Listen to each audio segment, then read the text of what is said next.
Hey everybody, welcome to MovieStrange episode number 20. Drew, wow. How are you? I know, can you believe 20? I'm reeling. 20. We have almost as many episodes as we do subscribers. How many subscribers do we have at this point? Do we have any idea? Is it in the 40s yet? We're pushing 60, I think. Really? Wow. Yeah. That's not bad.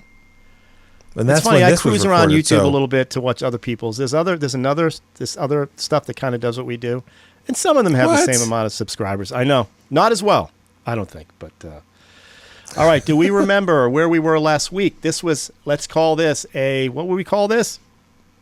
This is a Ralph's request. And this was a good one, people. A very strange one. I picked. It's behind me. Audition to watch. Now, Drew asks me, what makes a Ralph's request a Ralph's request? Sometimes you ask. What makes a Ralph's request a Ralph's request? Okay, thanks for asking, Drew. Sure. These are films that I've known about. I've been on the fringes. I'm cult curious, so I've been on cult movie curious. I'm on the fringes of cultum. Like, I haven't even seen Texas Chainsaw Massacre, the original. Okay? And partly the reason I haven't seen it is because I worry about the goriness of it. Same as this film. Yep. Audition. A reasonable concern. Right. So I'm going to look at the trailer, and then I'll give you my thoughts on it, but I have a bunch of questions. I mean, like you said, this movie came out 20 years ago?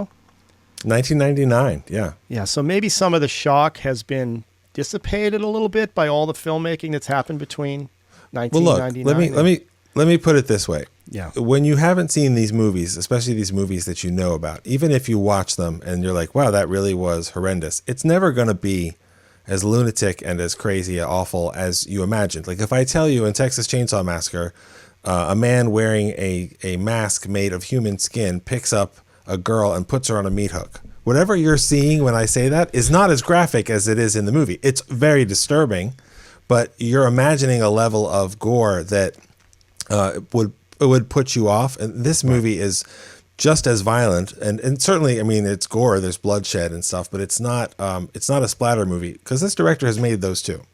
Yeah. Well, he inspired a lot of people. Eli Roth and Quentin Tarantino. They both torture love him. Porn might have come out of this. I don't know. I think that's part of it. This movie's a lot more sophisticated than a lot of the torture porn stuff. I agree. I agree. I think the realism of hurting people, as far as the effects and stuff, it certainly predates or inspires a lot of the movies that came out in the next 10 years after it came out. Yeah. So I'm not gonna say it was an easy watch, but it was definitely an interesting watch for sure. So let's show the trailer and then we'll dive in.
All right, well, that's quite a trailer, but I get the feeling you don't like that trailer. Is it quite a trailer? Because I don't know. One of the powerful things about the movie is that you're watching the movie, and whether you know anything about the director and the extremity of some of his movies, a lot of his later movies, or you don't know anything about it, you're watching a sort of almost like a rom-com movie for 45, 50 minutes, and then it changes, and some of the changes are all the way through to the end where it's quite violent, and that's some of the stuff that you see in the trailer. It doesn't tell you anything story-wise, but that shows a lot of stuff. It shows needles and wire and but that's all that kind of stuff. I don't know when this trailer was produced. If it was produced for a re-release or produced for the actual film. I didn't really check that out, but yeah, I mean, but that's the iconic shot of her with her head half turned and the needle, which is on the DVD cover. That's cool. That's cool, but we see him screaming and stuff. Like it's not. And the kitty, I forgot she does say kitty as she's plunging. Deeper. Kitty. All right. Kitty. Because I can't do it because I'm not as. First of all, give me the director's pronunciation of his name. I believe his name is Takashi Miike. Okay. And he directed a lot of straight-to-video movies, and then this one hit big and started winning awards at festivals, and that's what really. I mean, this is still absolutely one of his best movies, and I think a lot of people think it's still his best movie with a lot of his output since then. Also, a lot of really good stuff, but a lot of different stuff. Movie. He does all kinds of genres and different things, and this one is really its own thing. Well, I did a little research. Actually, what I did is I looked at the DVD that I had, and there was a segment called the top 100 scariest scenes from horror movies. And number 11 is Audition. And what they do is it's just that chunk 11. And they interview Eli Roth. They interview Rob Zombie. I think John Landis even said he turned away. He couldn't watch this. It was too freaky for him. And Eli Roth said this was my inspiration for Hostel. And Rob Zombie's like, it's the creepiest movie I've ever seen in my life. So I'm like, what am I walking into?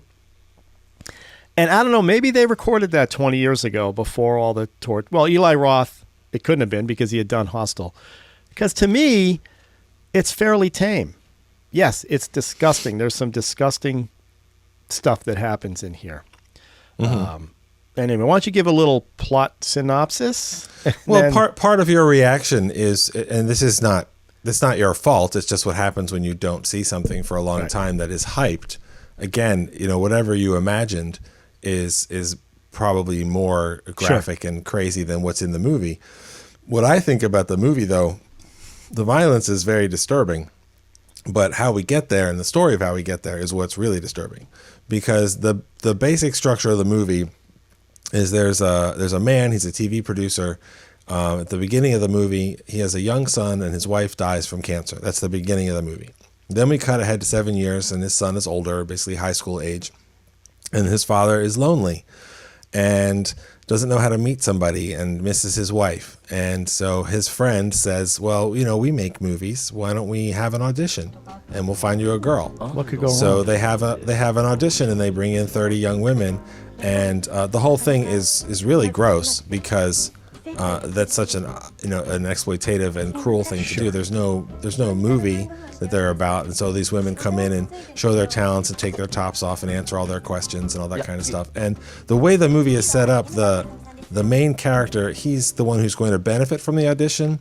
His creepier friend is driving it, so he's very passive, the main character, and he picks someone. And she is almost stereotypically submissive and quiet and much younger than him. I mean, she's very beautiful, but she's also very unsettling.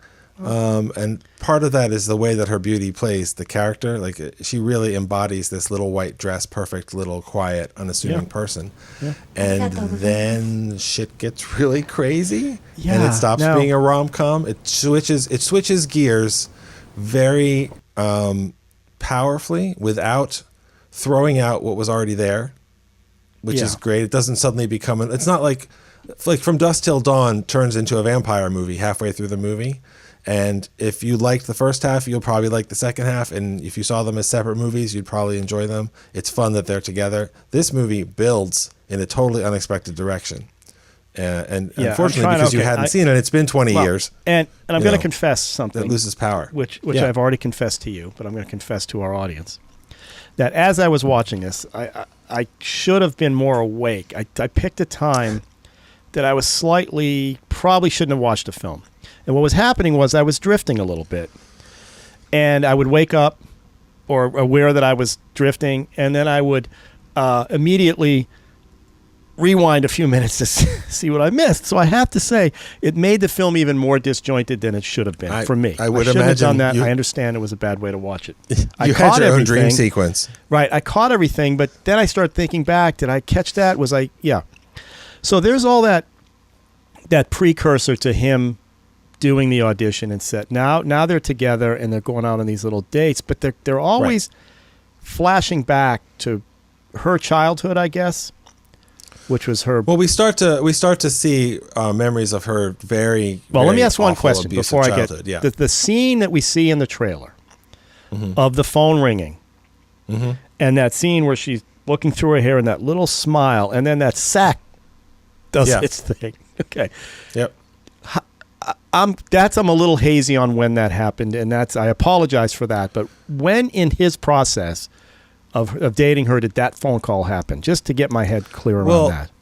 That's when he's met her at the audition, and he's trying. That's basically that's where the movie shifts gears, and that's when he's like, "Am I going to really do this?" And he thinks about it, and he stares at the phone like you see in the trailer, and he feels bad, and he actually gets up and leaves, and then he comes back to his desk and he calls her, and she was waiting. She's like waiting for a switch to be thrown or something. Right. And but between the sort of he seems like he feels icky about it because it's gross what he's doing. Yeah, he knows that. And then the movie, that's not quite the rom-com feeling that you think that it feels like. And then the sack moves. And then you're like, that. I remember when I first saw it, I was like, I don't know what I'm watching. In a good way. Like that, I did not, whatever I thought that was, her sitting on her knees in the apartment, creepily hanging her head totally still, waiting for the phone to ring, that little smile, that's creepy. And then the bag moves. That's when the movie's tone changes. That is the moment. I mean, sometimes, the movies that are very, classic, powerful movies, Psycho does that. Psycho is about this woman stealing money and deciding to go back and do the right thing, and then halfway through the movie, she gets murdered. Spoilers from a movie from 1960.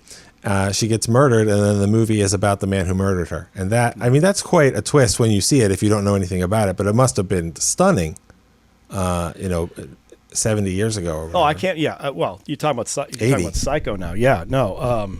I imagine 60. sitting in an audience with this one because I read some of the stuff when he showed these and people vomited, people walked out. I can see why. I mean, there's one particular scene that involves vomit that I think a lot of people would definitely react viscerally to. It was not fun. No. That's the other thing.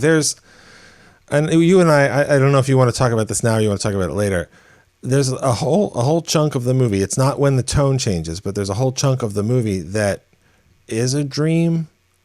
But whose dream is it, and what happens, and what really didn't happen? And to be honest, when I'm in the state I was in, I couldn't tell. Now, I did go back and watch it and figured out what was going on. So I don't want to, but it enhanced what was happening because yes, we're bouncing in and out of her dreams or her recollections about her childhood. There's that guy in the wheelchair her dance instructor who tortured her. Right, that's where her scars came from.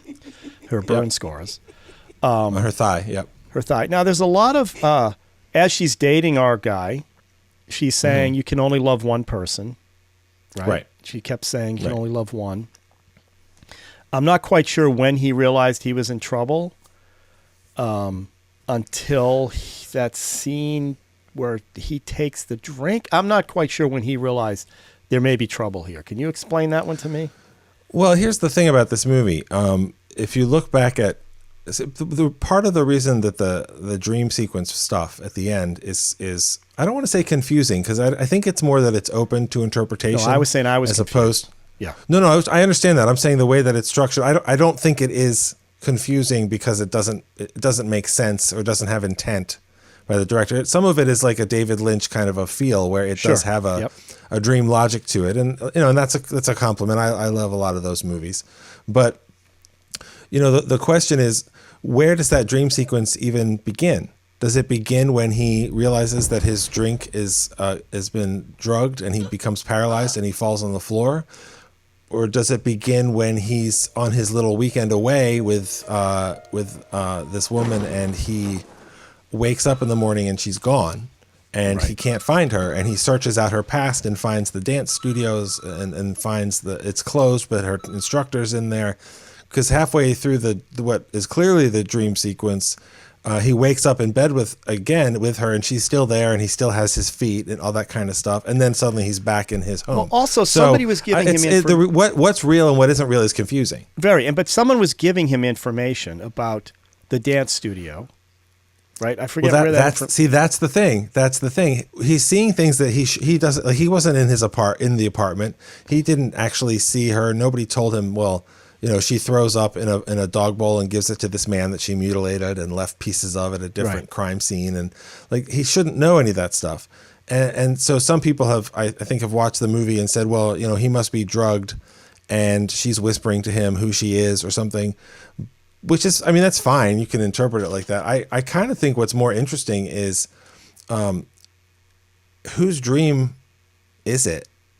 I mean, are we seeing something that she's experiencing? Are we seeing the story she's telling herself about why she does what she does? Are we seeing the result of her whispering to him? Is it his dream, therefore, or it's his vision? Because he learns all these things that are important to the story in a way that really he shouldn't know. But it doesn't feel like the director put himself in a corner and doesn't know what to do.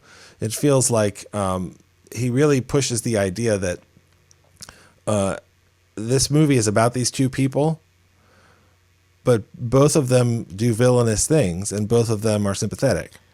And I mean, clearly by the end of the movie, one of them is much worse. Yes, I was going to say what he did was not great, but not right. He didn't deserve what happens to him.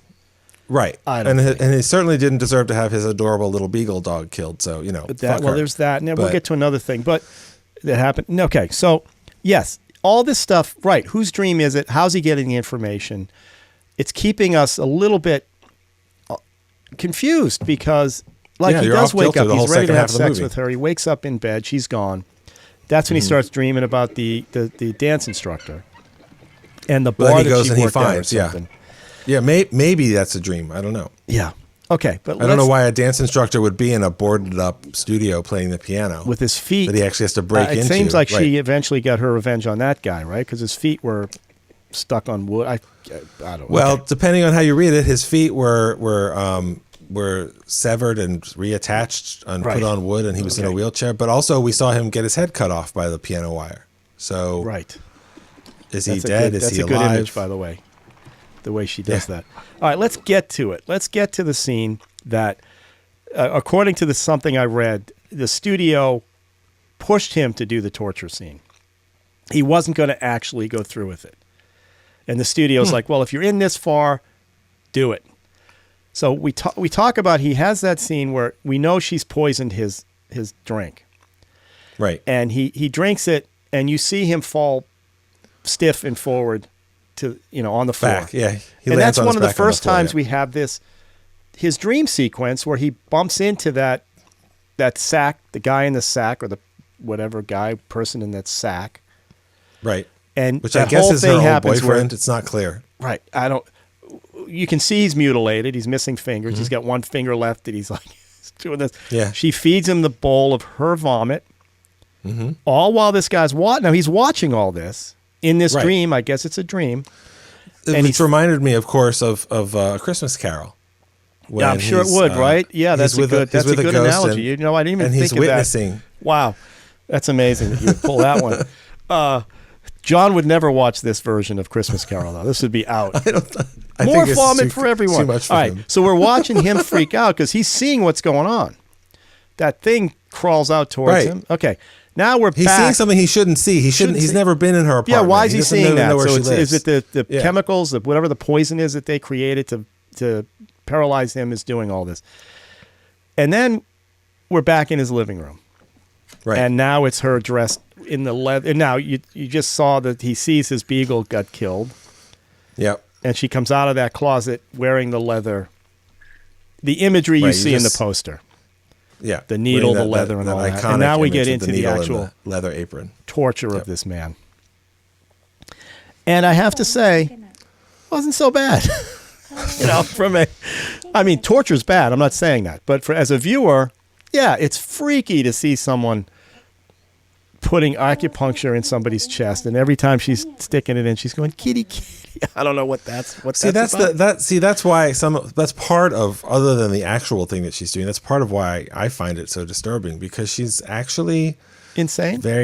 She's very tender. Yes. She's like, I want you to love only me, but you're going to love your son and all that kind of stuff. But she's going to punish him for loving anybody else. But Yeah.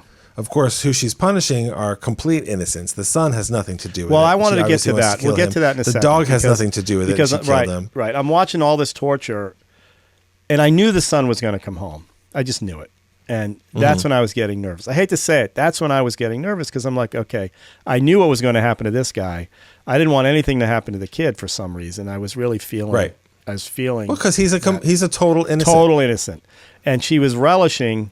Okay, so she does all this acupuncture, sticks it in his eyeballs, I guess, or under his eye. Well, she puts it in the skin underneath his eye, and she says the underneath the area underneath your eye is one of the most sensitive, and she's already explained that the drug that she gave him is a paralytic that leaves his nerves and feelings alive. Everything. He can still feel everything. He just can't move. Yeah, and so she sticks needles into his gut and then under his eyes, and then she takes out the garrote. That's why people. It's pretty awful stuff. Yeah. Awful stuff. Awful stuff. Yeah. Kitty. Then she does the move where she gets to the end of his feet and does that whole taking the foot off. And I love what the director did. The director goes her demeanor outside is the so house. Casual. Well, and also the glee yeah. she had when it comes off, the smile she had and the glee she had was just frightening. But then the director does this thing where he goes outside the house. Mm-hmm. And you're looking through glass. You don't hear anything, but all you see is her pick up the foot and throw it against the window, and the blood splat. Right. You're like, oh my God. Yep. No, it's the imagery. There's a lot of that. There's a lot of that in the movie of sort of I guess you would say, unexpected perspectives. Like they'll have a conversation on a date, and the camera's up in the ceiling of the restaurant, looking down at them. Yeah. And we saw that same conversation earlier in the movie from a more traditional angle, and there's even some first-person perspective, which I presume that it's her going to his house when the housekeeper leaves. Yeah. And when she goes in, and that's obviously when she kills the dog and lies in wait for him to come home. Yeah. But I think that part of him, I think part of the director doing that is part of him leaving us confused as to whose perspective we're seeing things through anyway.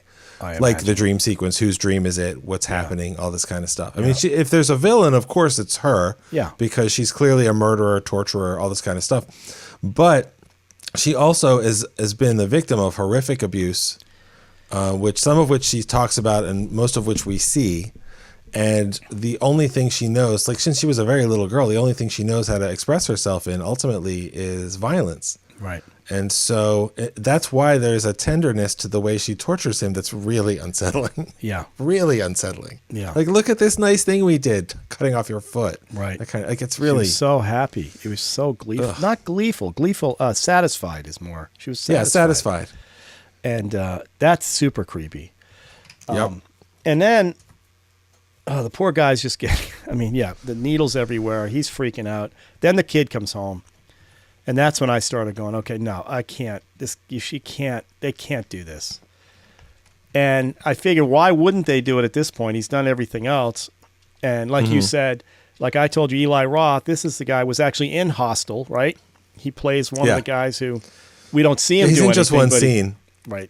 Well, he's just in one scene. That the whole premise of Hostel is that wealthy people pay to live out their fantasies of torturing and killing people. And so these travelers get kidnapped, the main characters, and they become subjected to that torture, which is far more graphic than what's in this movie, actually. But when the people arrive to the, I can't remember what they call it in the movie, but basically the place where they can have their fun and games, the Salt Factory. Takashi Miike is one of the wealthy people that gets out of the limousine to go and do this. And it's supposed to basically be him, implying that Takashi Miike's completely insane movies and torture and bloodshed and all that stuff is, like he really is into that. He really does that. He probably gets inspiration from that sort of thing. Yeah. So that's a little inside movie thing for. So I thought for people who sure would the know kid's that. a goner. I thought. Well, this he thing's was. gonna end. Well, He was a goner. You saw him get shot in the back of the head, and then you saw a different version of it. So remember when he first comes home, he sees his father on the floor. He's like, "Dad, what's wrong? What's happening?" And his father is making these faces at him and these noises. And then you see her come out from behind the son and raise what looks like a gun to his head, which I don't think she actually has a gun. And she pulls the trigger. She's going after the kid with that spray bottle, which I don't know what that is, but it presumably it's going to be a is nerve unpleasant. agent or something. It's going to be something. Yeah, or just, spray of some kind. And luckily, he kicks her down the stairs, and all that happens to her is she breaks her neck and her bone's sticking out of her neck. Yet she's still able to talk. She still can talk, yeah. I don't know why we're not using their names. That's a weird thing. His name is Aoyama, and her name is the names. Are you kidding me? Yamazaki. Okay. Well, I know you have trouble with names in English. I have trouble with regular respect. names for culturally. I don't know how I could do. Are these Japanese? Well, maybe this is Japanese or maybe Korean? It's Japanese. Okay. It's funny. It's based on a Japanese novel by Ryu Murakami, which I have not read, and was originally, I think, there was some version of it that was made in Korea. So the movie is actually a second adaptation. So it's a Korean-Japanese co-production, but it's an all-Japanese cast. Takashi Miike is Japanese. And I have not read the book, but this is one of those books that I think the consensus is basically the movie is better than the book. And I presume that the book, knowing the reputation of that author, that's probably pretty graphic, and maybe that's the specific stuff that you said the studio wanted to push him. Yeah. That's what this article movie. or something I read saying they pushed him. He was going to stop, but they wanted him to push through it, which is just like the foot. She had to push through that to cut it off. So, it cuts through bone very easily, she said. But that it's not that easy. razor wire was just insane. Yeah. Yeah, a lot of heads chopping off. But again, I'll say this: the scene that was the most disturbing, just from a visceral level, was her throwing up in the bowl and feeding it to that. It's pretty gross. In the back. It was gross. Now, I also read she did that for real. She's a method actress, and she actually threw up. I don't know if the guy I can't believe. I'm getting a little lump in my throat. I can't believe that person would have to do that, but who knows?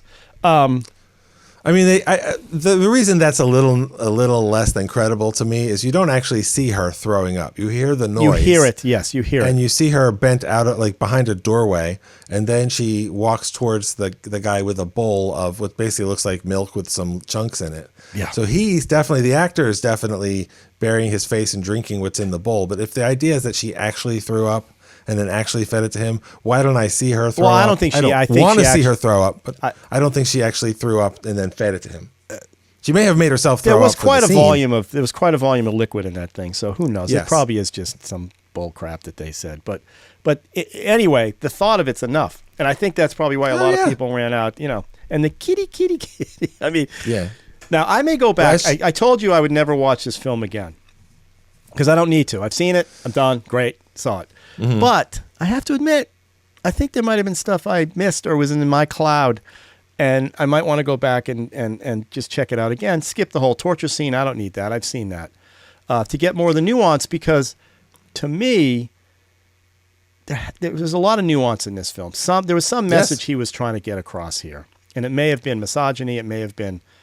Well, that's one of the great debates of the movie. Is this movie hate women? Does this movie hate men? Right. Does this movie have something specific to say? And is it a certain kind of revenge movie? Is it more like a movie like what is Vertigo?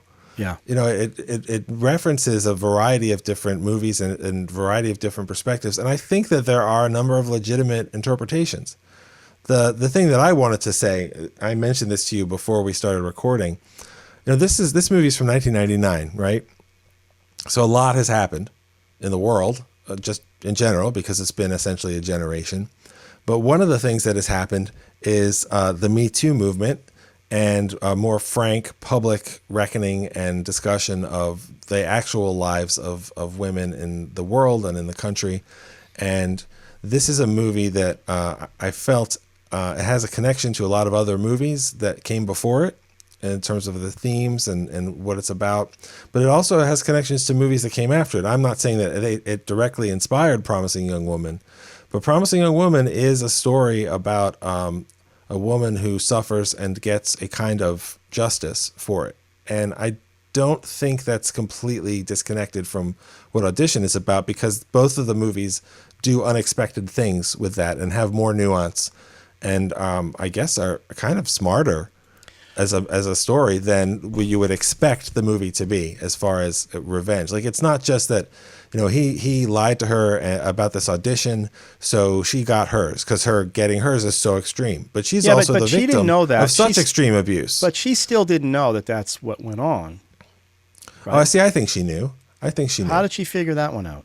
Because suddenly the movie's not going to happen, and it's not going to be a thing. And then she I got to go back. I got to go back to get the nuance of the film and get past the torture. Because do you want to stop recording and you'll watch it? And then no, it's fine. We won't. We don't have to do that. But I mean I'm not defending this person at all. I mean, that's some terrible stuff that she was pulling off, and then going after. She's not well. No, not well at all. And she's not well. It's tragic. Her story is tragic. Her character story is tragic. But nobody should have to, But again, it's a movie, and it's what he did, and obviously it's iconic. I think torture porn came after this. Eli Roth, all these guys are saying this definitely influenced some of the stuff they did. So sure, here to the director. But I don't know. I don't know how somebody makes. Again, it's hard for me to get in the mindset of somebody who creates a film like this, because how you have those thoughts. And be able to now, I don't know if the book, if he's following the book, and the book. I haven't read it. Yeah, so who knows where it came from? Well, you have to understand there's another. It came from somebody to think of this stuff. Well, but there's another layer that is just something that you and I are excluded from, which makes sense. Which is this is a very Japanese movie. Okay. The same way we've discussed Shin Godzilla, that recent Godzilla movie from 2016.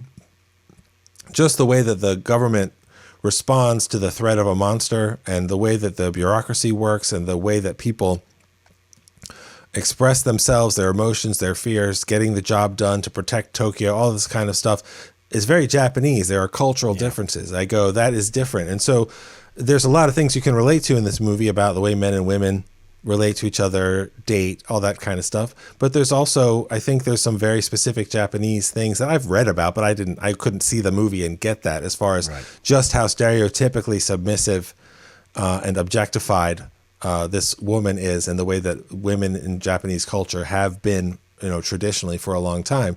And not in a way, I don't know that that's true all the time of every situation, but I think it's a way that Japanese people would recognize that in themselves. The same way that if you're being really honest and you watch Promising Young Woman and you hear what happened to Cassie, the main character's friend, where her friend got raped and people laughed and videoed it while it was happening, that's very realistic. Yeah. That's very, very realistic. That's uncomfortably familiar as to how casual these types of things are. And so I think that means that Audition is a classic that's not for everybody to watch, Certainly but is not. worth watching. I'm glad I watched it. I will go back and watch parts of it again. I just want to get, again, some of the nuance and figure out some other stuff. But I've seen what I have to see on that torture scene, which is, it took me a long time to see the movie Hostel too, because I just didn't want to deal with what I might be seeing there. And again, it's never, like you said, it's never what the expectations or the fear of what you think you're going to see never really manifests themselves, which is thankfully good, because but the closest to fulfilling those expectations that I can think of is actually another Takashi Miike movie called Ichi the Killer, which is his live action adaptation of a manga. That movie is got all sorts of like nipple torture and people hanging from hooks and extreme violence and semen and all this. Like, it's crazy. That's a live action one, or is that a cartoon? Yeah, it's one of his most famous movies. And a lot of people, I think, if you watch Ichi the Killer first, Audition is very tame. Oh, wow. As far as the gore and stuff compared to that. Okay. Now, do I have to watch that one? I might want to see that. I mean, of all the movies that Takashi Miike has made, I've seen a few of them. He's made over 100. And the two that I really like the most are this one and 13 Assassins, which is a samurai movie. Because that's the thing, he's made movies across different genres. This is a credible rom-com until it's not, frankly. Oh my God. Yeah. And he's made horror movies, and he made what's it called? Sukiyaki Western Django, which is basically a Western gang movie, literally a cowboy movie.